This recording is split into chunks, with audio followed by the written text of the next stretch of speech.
Nagtungo ng Quezon City si Tanggol, Bubbles at Imong para puntahan ang isang kumpanya na naghahanap ng online seller dahil gusto ni Tanggol at Bubbles na makahanap ng trabaho para makatulong sa mga magulang ni Jelly. Sa kanilang paglalakad ay muntika na siyang mahagip ng isang babaeng ride at pakiwari ni Tanggol na sinadya ito ng babae. Kaya naman si Bubbles ay agad pinigilan si Tanggol at sinabihan na talagang marami lang ang malakas magpatakbo ng motorsiklo sa lugar na yon. Pagdating ng babae sa unahan ay patuloy itong nagmamasid kay Tanggol. Habang tumungo na sila sa nasabing kumpanya para mag-apply ay di pa rin mapalagay si Tanggol dahil sa babae na mutika na siyang mabangga sa loob ng isang kumpanya kung saan nag-a-apply sila bilang online seller. Humarap na si Bubbles sa interview. Pagkatapos ng interview ay pinasuot si Bubbles ng sobrang sexy na damit. Pumalag naman dito si Bubbles. Ayon pa sa lalaki na kanilang ina-applyan, gagamitin daw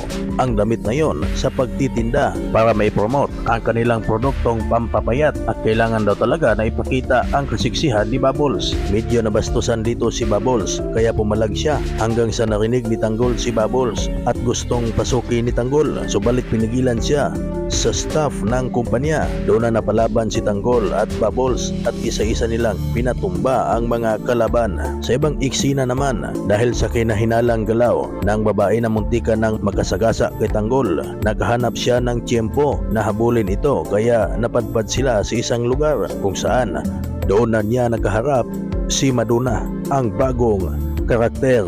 Nagtutukan sila ng baril hanggang sa magkaputukan at nang makakuha ng tiyempo si Tanggol ay hinubaran niya ang babae.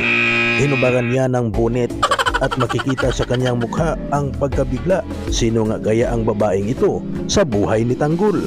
Sa ibang eksena, mukhang para-paraan si Paring Mando nang makasalubong niya si Marites sa baba ng kanilang bahay at umiiyak dahil sa pinagdadaanan niyang mga problema. Todo comfort naman si Paring Mando kay Tess at sinabihan niya ito na di daw dapat ubusin ni Marites ang kanyang oras sa pagbawi kay Rigor at sana daw ay intindihin din ni Marites ang kanyang sarili. Habang si Rigor di magiba naman ay pinuntahan ng barangay chairman sa kanilang lugar dahil sa mga iskandalo ng kanilang pamilya. Di na nagustuhan ng chairman sa kanilang barangay ang sunod-sunod na kaguluhan sa kanilang barangay na hatid ng pamilya di magiba. Sa huli ay pinakiusapan ng chairman si Rigor na ayusin ang kanilang problema dahil daw kung magrereklamo na ang mga pulis, si chairman na mismo ang magsusumbong na si Rigor ay may ibinahay na kabit.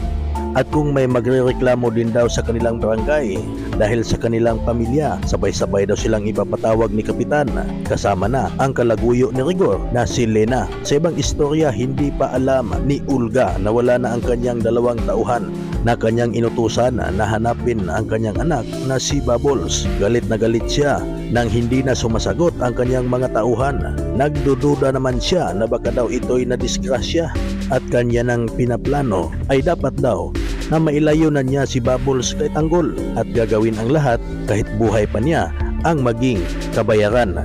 Sa mga kabalyero naman ay nagkita si David at Tanggol sa lamay ni Pablo. Bigla niyang sinuntok si Tanggol. Agad naman siyang tinutukan ng baril ni Tanggol at binalaan na kapag susuntok pa ulit baka daw makalimutan ni Tanggol na sila ay magkapatid.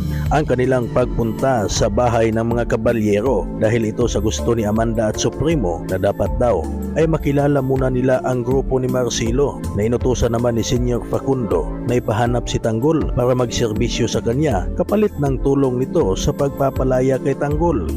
Papalapit na si Tanggol sa realidad.